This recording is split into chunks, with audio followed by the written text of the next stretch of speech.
എന്നുള്ളത് നമുക്ക് ഊഹിക്കാവുന്നതേ ഉള്ളൂ. അപ്പോൾ അയാളെ വിളിക്കുന്നത് നായകാട്ടം റാഫി എന്നാണ് വിളിക്കുന്നത്. ഇയാൾ കഞ്ചാവ് MDMA ഒക്കെ അടിക്കുന്ന നന്നായിട്ട് യൂസ് ചെയ്യുന്ന ഒരു ഗൈസ്, നിങ്ങൾക്ക് തോന്നുമായിരിക്കും ഷെഹല എന്ന് പറയുന്ന വ്യക്തിനെ കുറിച്ച് നമ്മൾ 2 വീഡിയോസ് ഇപ്പോൾ ചെയ്തിട്ടുണ്ട്, അപ്പോൾ ഇത് തന്നെയാണല്ലോ കണ്ടന്റ് എന്ന് നിങ്ങൾ വിചാരിക്കുമായിരിക്കും. പക്ഷേ അവരെക്കുറിച്ച് ചെയ്യുന്ന ലാസ്റ്റ് ആയിട്ടുള്ളൊരു വീഡിയോ ആണ്. കാരണം ഒരുപാട് ആൾക്കാർ ഇന്നലെയൊക്കെ ആണെങ്കിലും ഇന്നൊക്കെ ആണെങ്കിലും ഒരുപാട് ആൾക്കാർ സംസാരിക്കുന്നുണ്ട്. അവർ സ്വത്തും പണവും ഹസ്ബൻഡിനോട് പോയി ചോദിച്ചു എന്നുള്ള രീതിയിലൊക്കെ കുറേ കാര്യങ്ങൾ സംസാരിക്കുന്നുണ്ട്. അപ്പോൾ അതിനെക്കുറിച്ച് ഞാൻ കുറച്ച് അറിഞ്ഞൊരു കാര്യമാണ്. അപ്പോൾ അത് സംസാരിക്കാനാണ് ഞാനിവിടെ വന്നത്. മേ ബി അവരെക്കുറിച്ചിട്ടുള്ള എൻ്റെ ഒരു ലാസ്റ്റ് വീഡിയോ ആയിരിക്കും ഇത്. അതായത് ഈ ഷഹല എന്ന് പറയുന്ന വ്യക്തി ഇപ്പോൾ കറണ്ട് സിറ്റുവേഷൻ എന്താണെന്ന് പറഞ്ഞു കഴിഞ്ഞാൽ അവരുടെ കസിൻ്റെ വീട്ടിലാണ്. അവരൊരു റൂമിൽ തന്നെയാണ്, വെളിയിൽ ഒന്നും ഇറങ്ങാതെ ഭയങ്കരമായിട്ട് തളർന്ന ഒരു രീതിയിലാണ്. അങ്ങനെ തന്നെ വേണം എന്നാണ് എനിക്ക് പറയാനുള്ളത്. കാരണം സ്വന്തം ഹസ്ബൻഡിൻ്റെ പൈസയുമായി അല്ലെങ്കിൽ പൈസ അയച്ചു തന്ന് നല്ല സുഖമായിട്ട് അവിടെ വീട്ടിൽ കഴിഞ്ഞപ്പോൾ അവർക്ക് അത് സഹിച്ചില്ല. അതുകൊണ്ട് അവർക്ക് വേറൊരു കാമുകൻ്റെ കൂടെ ഇറങ്ങി പോകുകയും അല്ലെങ്കിൽ കാമുകനുമായിട്ട് രഹസ്യബന്ധവും കാര്യങ്ങളുമായിരുന്നു. അപ്പോൾ അത് ഹസ്ബൻഡ് അറിഞ്ഞ സമയത്താണ് പിന്നെ എങ്ങാൽ പോകാമെന്ന് പറഞ്ഞ് പോവുകയും 2 ദിവസത്തിനുള്ളിൽ പോയിട്ട് സംഭവം എല്ലാം മതിയായി നല്ല സന്തോഷത്തോടെ വീട്ടിലേക്ക് തിരിച്ചു വരികയും പിന്നെ പോലീസ് സ്റ്റേഷനിൽ വെച്ചിട്ട് എനിക്ക് എൻ്റെ ഹസ്ബൻഡിൻ്റെ കൂടെ പോയാൽ മതിയെന്ന് പറഞ്ഞപ്പോൾ ഹസ്ബൻഡ് ഒരിക്കലും ഏറ്റെടുക്കില്ല എന്ന് പറഞ്ഞ് കുട്ടീനെ ഹസ്ബൻഡ് ഏറ്റെടുക്കും. ആൻഡ് ഇപ്പോൾ കറൻലി എന്താണെന്ന് വെച്ച് കഴിഞ്ഞാൽ ഇവർ 2 പേരും കൊണ്ടുപോയതിന് ശേഷം ഇയാൾ ഈ കാമുകൻ എന്ന് പറയുന്ന ആൾ കഞ്ചാവും കള്ളും അങ്ങനെയൊക്കെ ഒരു അങ്ങനത്തെ ഒരു മനുഷ്യനാണ്. അപ്പം അയാൾക്ക് പലതരം ബന്ധങ്ങളും കാര്യങ്ങളും ഒക്കെ ഉണ്ട്. അതുപോലെ തന്നെ 3 കുട്ടികളും ഉണ്ടായിട്ട് ഒരു ഭാര്യനെ ഉപേക്ഷിച്ചിട്ടാണ് ഇവളുടെ കൂടെ പോയത്. പിന്നെ ഈ സ്വർണം ചോദിച്ചിട്ടാണ് അടിയും കാര്യങ്ങളും ഒക്കെ ഇവൾക്ക് കിട്ടിക്കൊണ്ടിരുന്നത്. അപ്പം സ്വർണം കൊടുക്കില്ല എന്നുള്ള രീതിയിലായപ്പോഴത്തേനാണ് കുറേ അടിക്കുകയും ഈ കുട്ടീനെ അത്രയധികം ദ്രോഹിക്കുകയും ചെയ്തിട്ടുണ്ട്. സോ അതിനെന്തായാലും ഈ ഷഹലയുടെ ഹസ്ബൻഡ് എന്തായാലും അതിന് കേസും കാര്യങ്ങളും ഒക്കെ ആയിട്ട് മുന്നോട്ട് വരും എന്ന് തന്നെയാണ് നമുക്ക് അറിയാൻ വേണ്ടി കഴിഞ്ഞിട്ടുള്ളത്. അപ്പോൾ എന്തായാലും കറണ്ട് സിറ്റുവേഷൻ എന്താണെന്ന് വെച്ച് കഴിഞ്ഞാൽ ഈ ഷെഹല എന്ന് പറയുന്ന വ്യക്തി ഇപ്പോൾ സ്വത്തോ പണമോ കാര്യങ്ങളോ ഒന്നും ചോദിച്ചിട്ടില്ല. പക്ഷെ പുള്ളിക്കാരി മൈൻഡ് ഔട്ട് ആയിട്ട് അവിടെ വീട്ടിൽ തന്നെ കുത്തിയിരിക്കുകയാണ്. നിങ്ങൾക്ക് അത് തന്നെ വേണം. ഇനി വെളിയിലോട്ട് ഇറങ്ങുമ്പോഴാണെങ്കിലും പല ആൾക്കാരും ഇതിനെക്കുറിച്ച് സംസാരിക്കുകയും കാര്യങ്ങളും ഒക്കെ ഉണ്ട്. അപ്പം സ്വന്തം ലൈഫ് ഇങ്ങനെ തന്നെ നശിപ്പിച്ച് കളഞ്ഞു, അല്ലെങ്കിൽ സ്വന്തം ലൈഫ് ഈ ഒരു രീതിയിൽ സ്വന്തമായിട്ട് തന്നെ നശിപ്പിച്ച് കളഞ്ഞാണ്. സോ അതുകൊണ്ട് തന്നെ നമുക്ക് ആരെയും കുറ്റം പറയാൻ പറ്റില്ല. നിങ്ങൾക്കുള്ളതാണ്, നിങ്ങൾ വരുത്തി വെച്ചതാണ്, നിങ്ങൾ ചെയ്തതിൻ്റെ ഫലമായിട്ടാണ് നിങ്ങൾക്കിപ്പോൾ കിട്ടിയത്. അതുകൊണ്ട് തന്നെ നിങ്ങൾ ആ വീട്ടിൽ കുത്തിയിരുന്ന് അനുഭവിച്ചോളൂ. അതാണ് എനിക്ക് പറയാനുള്ള കാര്യം എന്ന് പറയാം. പിന്നെ കുറേ ആൾക്കാർ സ്വത്തും കാര്യങ്ങളും ഒക്കെ ചോദിച്ചിട്ടുണ്ട്. നമുക്കറിയാം ജയം രവി എന്ന് പറയുന്ന വ്യക്തിയുടെ ഭാര്യ ഇതുപോലെ ഡിവോഴ്സ് ആയ സമയത്ത് 40 ലക്ഷം ചോദിച്ചപ്പോൾ വെറും പിന്നെ കോടതിയിലൊക്കെ പോയി കേസൊക്കെ കൊടുത്ത് അദ്ദേഹം കരഞ്ഞുകൊണ്ടുള്ള വീഡിയോസും കാര്യങ്ങളും ഒക്കെ ഷെയർ ചെയ്തിട്ടുണ്ടായിരുന്നു. എൻ്റെ ഭാര്യ എന്നെ ഇങ്ങനെ ഇതാക്കുകയാണ്, അപ്പം ഡിവോഴ്സ് ചെയ്യുമ്പം 40 ലക്ഷം രൂപ വേണമെന്നൊക്കെ പറഞ്ഞു. അപ്പം അത് 50,000 രൂപ വെച്ച് മാസം കൊടുക്കുക എന്നുള്ള ആക്ച്വലി അതിൻ്റെ ഒക്കെ ആവശ്യം എന്താണെന്നാണ് ഞാൻ ചോദിക്കുന്നത്.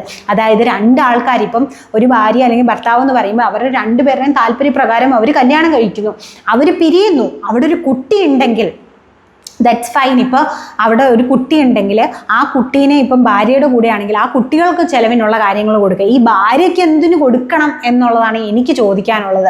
അതായത് ഒരു ഭർത്താവിനെ ചതിച്ചുകൊണ്ട് അല്ലെങ്കിൽ എന്തെങ്കിലും ഒരു സിറ്റുവേഷൻ അവർ 2 പേരും അങ്ങോട്ടും ഇങ്ങോട്ടും ഒത്തൊരുമയോടെ പിരിയുമ്പോൾ അവിടെ ആ ഭർത്താവിന് പിന്നെയും ഈ ഭാര്യയ്ക്ക് ചിലവിന് കൊടുക്കേണ്ട കാര്യം എന്താണെന്ന് എനിക്കറിയത്തില്ല.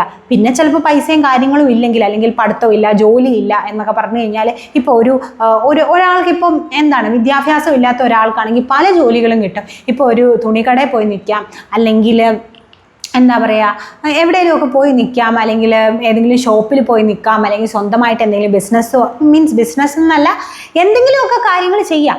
ആരോഗ്യമുണ്ട് അല്ലേ? ആരോഗ്യമൊക്കെ ഉള്ള ഭാര്യയാണെങ്കിൽ പിന്നെ എന്തിനാണ് അവർക്ക് പൈസ കൊടുക്കുന്നത്? ആ ഒരു നിയമമൊക്കെ എന്തിനാണെന്നാണ് എനിക്ക് തോന്നുന്നത്. കാരണം പിരിഞ്ഞു കഴിഞ്ഞാൽ 2 ആൾക്കാർ 2 വ്യക്തികളാണ്. പിന്നെ അവരുടെ കാര്യം നോക്കി പോവാം. പിന്നെ കുട്ടി ഉണ്ടെങ്കിൽ അതിനുള്ള ചിലവിനുള്ള കാര്യം അത് ഭാര്യയ്ക്ക് ഇൻകം ഉണ്ടെങ്കിൽ 2 പേരും തുല്യമായിട്ട് കൊടുക്കുന്ന എനിക്കതിനോടാണ് താല്പര്യം.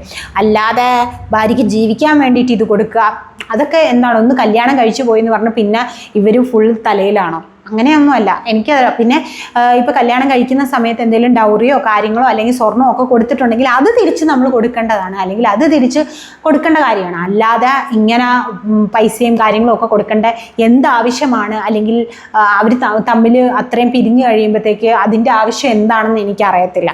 മാനനഷ്ടം അത് ഇതെന്നൊക്കെ പറഞ്ഞിട്ട് കുറേ പൈസ വാങ്ങിച്ചെടുക്കേണ്ട ആവശ്യമില്ല. അത് എന്താണെന്നാണ് ഞാൻ പിന്നെയും ഞാൻ ചോദിച്ചുകൊണ്ടിരിക്കുന്നത്. അതിൻ്റെ ആവശ്യമില്ല. അവിടെ ഈക്വൽ പാർട്ട്ണർഷിപ്പ് എന്ന് പലരും പറയാറുണ്ട്. ഹസ്ബൻഡ് ആൻഡ് വൈഫ് കല്യാണം കഴിച്ചു കഴിഞ്ഞാൽ ഈക്വൽ പാർട്ട്ണർഷിപ്പാണ്. ഇപ്പോൾ എല്ലാവരും പറയുന്ന ഒരു കാര്യമാണ്. ഇപ്പോൾ പണിയാണെങ്കിലും അങ്ങോട്ടും ഇങ്ങോട്ടും ഈക്വൽ. സോ അപ്പോൾ കല്യാണം കഴിയുമ്പോഴും അല്ലെങ്കിൽ പിരിഞ്ഞു കഴിയുമ്പോഴും ഹസ്ബൻഡിന് മാത്രം എന്താണ് അവിടെ റെസ്പോൺസിബിലിറ്റി? ഭാര്യയ്ക്കുമില്ലേ? സോ അവർ സ്വന്തം ആരോഗ്യം ഹെൽത്തി ആണെങ്കിൽ എന്തിനു കൊടുക്കണം? അതിൻ്റെ ആവശ്യമില്ല. അങ്ങനെ പൈസ കൊടുക്കേണ്ട ആവശ്യമൊന്നുമില്ല. പിന്നെ ഡൗറിയും കാര്യങ്ങളും ഒക്കെ കൊണ്ടുവന്നിട്ടുണ്ടെങ്കിൽ അത് കൊടുക്കുക. That's all. പിന്നെ വിദ്യാഭ്യാസം ഉണ്ടെങ്കിൽ അല്ലെങ്കിൽ അവർക്ക് ജോലി ഉണ്ടെങ്കിൽ അത് കണ്ടിന്യൂ ചെയ്യുക. പിന്നെ അവിടുന്ന് ജീവനാംശവും കാര്യങ്ങളും ഒന്നും വാങ്ങിക്കേണ്ട ആവശ്യമില്ല. ഹസ്ബൻഡ് കഷ്ടപ്പെട്ട് പണിയെടുത്ത് അല്ലെങ്കിൽ ഹസ്ബൻഡ് കഷ്ടപ്പെട്ട് ജോലി വാങ്ങിച്ചിട്ടെങ്കിൽ പഠിച്ച് കഷ്ടപ്പെട്ട് ജോലി വാങ്ങിച്ചതാണ്. സോ അവർക്ക് ആ ഒരു പൈസ അവരുടെ ഇതാണ്. അല്ലാതെ അവർ ഒരു കല്യാണം കഴിച്ചു അത് സെപ്പറേറ്റ് ആയി എന്ന് പറഞ്ഞാൽ ആ ഭാര്യയ്ക്ക് കൊടുക്കേണ്ട കാര്യമൊന്നുമില്ല.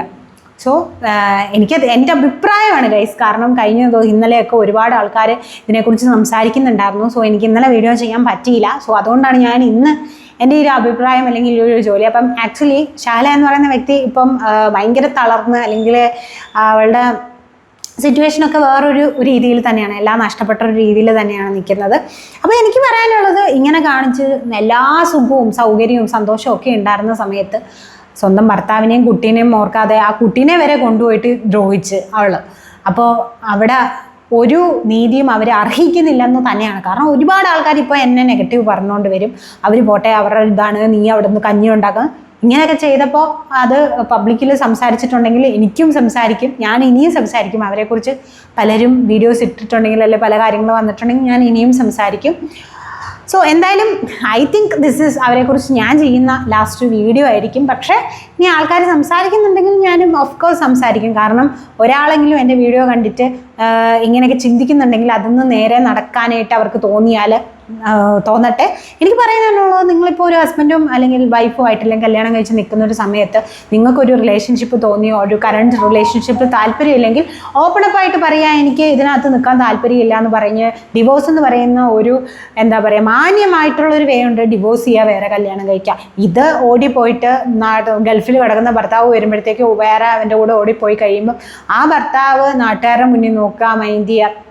അത് ഈവൻ ഓപ്പോസിറ്റ് ആണെങ്കിലും ഭാര്യനെ ചതിച്ചുകൊണ്ട് പോകുന്ന ഭർത്താക്കന്മാരാണെങ്കിൽ I am not at all supporting ഒരു ഭാര്യനെ. അല്ലെങ്കിൽ ഇപ്പം നമുക്കറിയാം, കഴിഞ്ഞ 2 വീഡിയോസ് ഉണ്ട്. അപ്പോൾ അതൊക്കെ ഞാൻ ചെയ്തിട്ടുണ്ട് എന്തായാലും. അപ്പം നമ്മുടെ വീഡിയോ ഇഷ്ടപ്പെട്ടെങ്കിൽ നിങ്ങളൊന്ന് ലൈക്ക് ചെയ്യുക. നിങ്ങളുടെ അഭിപ്രായം എന്തായാലും എനിക്ക് ആവശ്യം തന്നെയാണ്. അത് നെഗറ്റീവ് ആണെങ്കിലും പോസിറ്റീവ് ആണെങ്കിലും കമൻറ്റ് ചെയ്യുക. നമ്മുടെ വീഡിയോ ഇഷ്ടപ്പെട്ടെങ്കിൽ ലൈക്കും ഷെയറും ഹൈപ്പും ഒക്കെ ചെയ്യുക ഗൈസ്. അപ്പോൾ അടുത്തൊരു വീഡിയോ ആയിട്ട് ഞാൻ ഓടി വരാം. അതിരിക്കും. It's me Chanchal signing off. Bye guys.